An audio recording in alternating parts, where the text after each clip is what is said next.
Going to quickly cover one last thing here, and that is on situations where it's not exactly leading to shootings, but it's situations where it's protests and getting out of hand, where it's violent protests.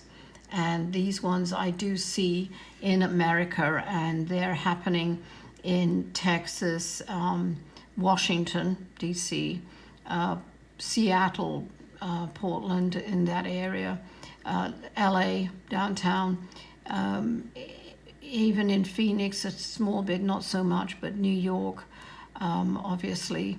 And these ones are going to get pretty violent.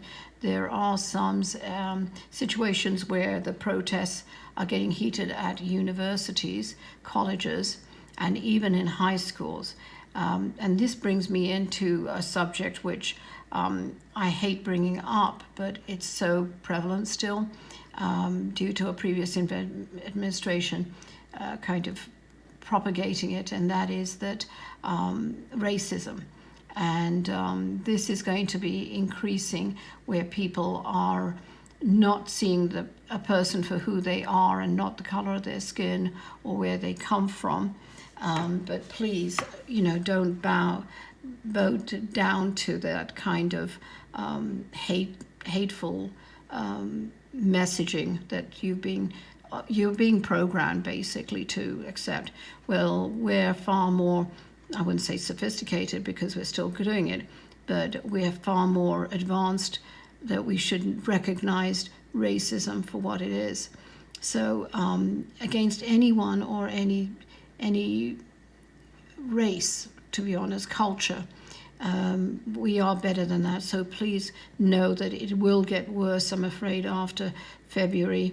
I'm seeing riots going on even after these elections are.